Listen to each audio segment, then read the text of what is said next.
काम के प्रति लगन की वजह से वह लोगों के बीच बहुत लोकप्रिय हो गई। लोग उनकी तारीफें करते नहीं थकते थे। अक्सर उनकी प्रशंसा उनके पीठ पीछे भी सुनने को मिलती थी। लोग कहते थे, अगर हमारे देश में ऐसे आईएएस अधिकारी हो तो समाज का नक्शा ही बदल जाए। लोग ये भी मानते थे कि अगर कोई लड़की इतनी पढ़ाई लिखाई कर आगे बढ़ती है और उसे इस तरह का महत्वपूर्ण पद मिलता है, तो उसे समाज के प्रति इसी प्रकार का व्यवहार और शक्ति का प्रदर्शन करना चाहिए।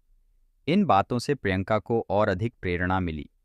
उन्हें अपने कर्तव्यों को और भी ज्यादा जुनून और समर्पण के साथ निभाने की ऊर्जा प्राप्त हुई।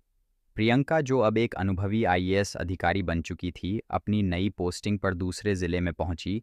वहां का हाल देखकर उनका मन विचलित हो गया। उस जिले की स्थिति बहुत ही दयनीय थी। ना तो सड़कें सही थीं, ना ही न्यायपालिका का कामकाज सुचारू रूप से चल रहा था। पुलिस चौकियां, थाने और कोतवाली की व्यवस्था बदहाल थी। गांवों में भ्रष्टाचार अपने चरम पर था। दबंग लोग कानून को अपने हाथ में लेकर मनमानी कर रहे थे और गरीब मजबूर जनता को कोई सहारा नहीं था।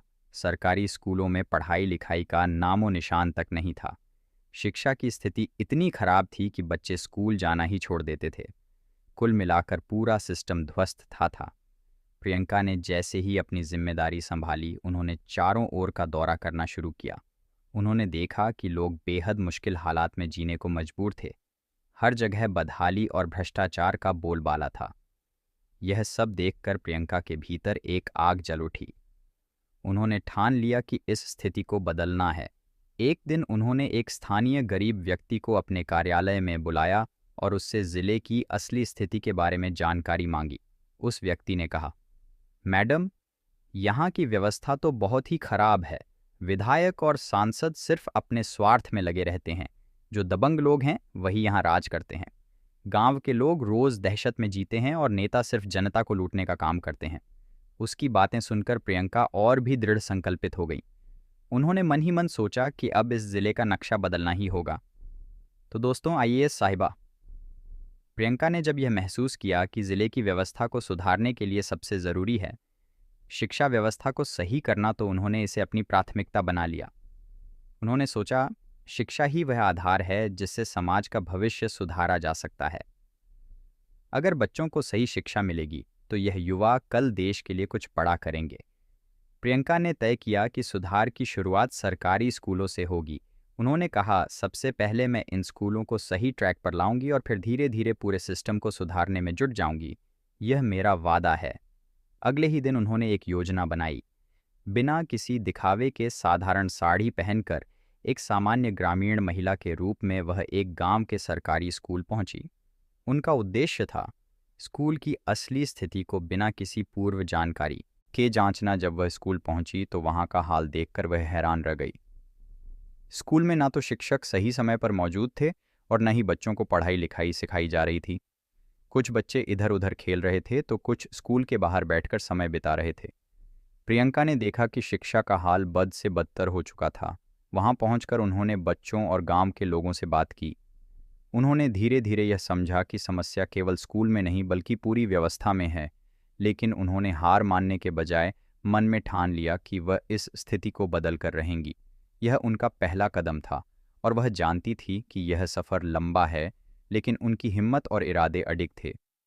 दोस्तों, जब प्रियंका स्कूल पहुंची तो वहां के माहौल को देखकर उन्हें काफ़ी हैरानी हुई। स्कूल में करीब 100 से 50 बच्चे थे, लेकिन हालात बहुत ख़राब थे। प्रियंका ने पहले ही अपने ड्राइवर और गनर से कह दिया था कि वह 1 से 1.5 किलोमीटर पहले रुक जाएं और वह पैदल स्कूल जाएंगी। उनके साथ पुलिसकर्मी भी नहीं थे, सिर्फ उनका मोबाइल फ़ोन था जिससे वह ज़रूरत पड़ने पर उन्हें बुला सकती थी। प्रियंका ने यह फैसला लिया था कि वह बिना किसी दिखावे के सीधे तौर पर स्कूल का निरीक्षण करेंगी। जब वह स्कूल पहुंची तो वहां के चपरासी और शिक्षक सब चौंक गए। उन्हें यह समझ में ही नहीं आया कि यह महिला कौन है जो बिना किसी सुरक्षा के एकदम सामान्य तरीके से स्कूल में आ गई है। प्रियंका ने अपनी पहचान छिपाते हुए खुद को एक साधारण महिला बताया। उन्होंने कहा, मैं पास के इलाके में रहती हूँ और हाल ही में यहाँ एक घर लिया है। मेरे 2 बच्चे हैं, एक लड़का और एक लड़की, जिन्हें मैं इस स्कूल में भर्ती करवाना चाहती हूँ। इसीलिए पहले स्कूल की स्थिति को देखना चाहती थी ताकि बाद में निर्णय ले सकूं। शिक्षकों ने सोचा कि यह एक साधारण महिला है और उन्होंने उसे स्कूल के बारे में सभी बातें बतानी शुरू कर दी। उन्होंने बताया कि स्कूल में यह है, वह है और बच्चे यहाँ अच्छे से पढ़ाई कर रहे हैं। लेकिन उन्हें यह नहीं पता था कि जिस महिला से वे बात कर रहे थे वह खुद उस ज़िले की डिस्ट्रिक्ट कलेक्टर यानी कि अहिबा प्रियंका थी। प्रियंका ने खुद से फैसला लिया कि वह कमरे में जाएंगी और बच्चों की पढ़ाई का निरीक्षण करेंगी। उन्होंने एक बच्चे को उठाया और कमरे में जाकर स्थिति का जायजा लिया। प्रियंका ने जब कमरे में प्रवेश किया और बच्चों से पूछा कि यह कौन सी क्लास है, तो एक बच्चे ने जवाब दिया, 6वीं कक्षा है। प्रियंका ने उससे पूछा कि अब तक वह क्या पढ़ चुका है। बच्चा बोला, मैम, हम पढ़ाई करते हैं लेकिन यहाँ कोई भी शिक्षक समय पर नहीं आता। कभी कभी घंटों तक कोई नहीं आता और हम इधर उधर बातें करते रहते हैं। कभी कभी शिक्षक कहते हैं बस याद कर लो, लेकिन पढ़ाई का कोई सही तरीका नहीं है बच्चे। कि यह बात सुनकर प्रियंका का मन टूट गया। उन्हें यह सुनकर गहरी चिंता हुई कि जिस देश के भविष्य को बचाने के लिए उन्हें काम करना है, उस देश के बच्चों के साथ इस तरह का व्यवहार किया जा रहा था। शिक्षक जो बच्चों के जीवन को दिशा देने वाले होते हैं, वे खुद ही इस तरह की लापरवाही दिखा रहे थे। प्रियंका ने यह महसूस किया कि यह स्थिति केवल बच्चों के लिए ही नहीं, बल्कि पूरे समाज के लिए खतरे की घंटी है। जब उन्होंने शिक्षकों से इस बारे में बात की तो कई शिक्षक एकजुट हो गए और प्रियंका से कहा, मैम, हम झूठ नहीं बोल रहे हैं, यहाँ पर सच में ऐसा हो रहा है। हमें पता ही नहीं चलता कि कब हम स्कूल में होते हैं और कब घर चले जाते हैं। स्कूल और घर में कोई अंतर ही नहीं रह गया है। यह सुनकर प्रियंका का दिल और भी ज़्यादा द्रवित हो गया। उन्होंने ठान लिया कि वह इस स्थिति को बदल कर रहेंगी। अब उनका मुख्य उद्देश्य इस स्कूल की स्थिति को सुधारना और बच्चों को वह शिक्षा देना था जिसके वे हकदार थे। प्रियंका को जब बच्चों और शिक्षकों की बातें पता चली तो उनका गुस्सा और दुख दोनों एक साथ बढ़ गया। उन्होंने तुरंत अपने ऑफिस में जाकर स्कूल के प्रधानाचार्य और संबंधित अधिकारियों से पूछताछ शुरू की। उन्होंने स्कूल की सभी फाइलें और रजिस्टर जांचें और फिर जो निष्कर्ष निकाला वह सबको चौंका देने वाला था। प्रियंका ने निर्णय लिया कि अब से स्कूल में जो भी शिक्षक या कर्मचारी काम कर रहे हैं उनके खिलाफ कार्रवाई की जाएगी। उन्होंने स्पष्ट शब्दों में कहा, आप लोग बच्चों को गलत तरीके से पढ़ा रहे हो और अपनी जिम्मेदारी से भाग रहे हो।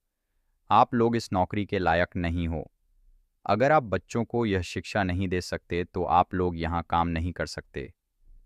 प्रियंका ने स्कूल के कर्मचारियों को यह चेतावनी दी कि अगर वे सही तरीके से काम नहीं करते तो उनका पद छीन लिया जाएगा और उन्हें कोर्ट में अपनी याचिका दाखिल करनी पड़ेगी। उन्होंने यह भी कहा कि अगर कोई अपनी गलती सुधार है तो वह वापस आ सकता है, लेकिन जो लापरवाही करेगा उसे बर्खास्त कर दिया जाएगा। इसके बाद प्रियंका ने ज़िले से बाहर जाने का निर्णय लिया और वहाँ की व्यवस्था को सुधारने के लिए दूसरे स्थानों पर काम करने लगी। अगले 5 से 6 महीनों में प्रियंका ने ज़िले में सुधार की कई योजनाएं लागू की। शिक्षा व्यवस्था से लेकर कानून व्यवस्था तक हर क्षेत्र में बदलाव आया। आज भी उस ज़िले में लोग प्रियंका को याद करते हैं और उनकी सराहना करते हैं कि कैसे उन्होंने अपने कर्तव्यों को निभाकर उस ज़िले को एक नई दिशा दी। प्रियंका की मेहनत और ईमानदारी ने उस ज़िले को फिर से सही रास्ते पर लाकर खड़ा कर दिया। प्रियंका की कहानी यहीं ख़त्म नहीं होती। उनका कार्यक्षेत्र बदलते बदलते एक और महत्वपूर्ण मोड़ पर पहुंच गया। जब उन्होंने एक बार ज़िले के हालात सुधारने के बाद कुछ समय बिता तो उन्हें और भी कई समस्याएं नजर आने लगी जिनका समाधान करना ज़रूरी था। प्रियंका ने शिक्षा व्यवस्था के अलावा गांवों में व्याप्त भ्रष्टाचार, स्थानीय नेताओं की मनमानी और सार्वजनिक सुविधाओं की दयनीय स्थिति पर भी ध्यान केंद्रित किया। वह लगातार ग्रामीण इलाकों में जाकर लोगों से मिलती थी, उनकी समस्याओं को सुनती थी और उन पर तत्काल समाधान लागू करती थी। उनके द्वारा उठाए गए कदमों से ज़िले में धीरे धीरे बदलाव दिखने लगे। उनके कार्य से प्रभावित होकर ज़िले के लोग भी उनका समर्थन करने लगे। प्रियंका ने न सिर्फ शिक्षा बल्कि स्वास्थ्य, सड़कों और अन्य सरकारी योजनाओं का भी पूरी गंभीरता से निरीक्षण किया। उन्होंने सरकारी कार्यालयों में भ्रष्टाचार को रोकने के लिए सख्त कदम उठाए जिससे सरकारी योजनाओं का सही तरीके से पालन होने लगा। प्रियंका के योगदान की वजह से उस ज़िले में सुधार की बयार चली और उसका नाम पूरे राज्य में फैलने लगा। लोग प्रियंका को एक आदर्श अधिकारी के रूप में देखने लगे। कुछ सालों बाद प्रियंका को एक बड़े पद पर पदोन्नति मिली और वह फिर से एक नए ज़िले में आई, लेकिन उनके कार्यों की वजह से उस ज़िले की स्थिति अब पूरी तरह से बदल चुकी थी। लोग कहते थे अगर प्रियंका जैसी अधिकारी कहीं हो तो किसी भी जिले की हालत सुधारने में देर नहीं लगती। प्रियंका की यात्रा इस बात का उदाहरण है कि अगर मन में ठान लिया जाए तो किसी भी परिस्थिति को बदला जा सकता है। उनके संघर्ष और मेहनत ने यह साबित कर दिया कि सच्ची सेवा और ईमानदारी से किया गया कार्य कभी बेकार नहीं जाता। दोस्तों, यह थी प्रियंका की प्रेरणादायक कहानी। आप हमें कमेंट सेक्शन में बताइए कि आपको यह कहानी कैसी लगी। दोस्तों, कहानी सुनाने का मेरा मकसद किसी का दिल दुखाना या किसी की भावनाओं को आहत करना नहीं है। मेरा उद्देश्य सिर्फ आपको अलर्ट, जागरूक और सचेत करना है। इस कहानी के माध्यम से मिलने वाला संदेश आपके जीवन को बेहतर बनाने में मदद करें। आज की कहानी बस इतनी ही, फिर मिलते हैं नई कहानी के साथ। तब तक के लिए धन्यवाद। जहां भी रहिए, सचेत रहिए और सुरक्षित रहिए। बहुत बहुत धन्यवाद।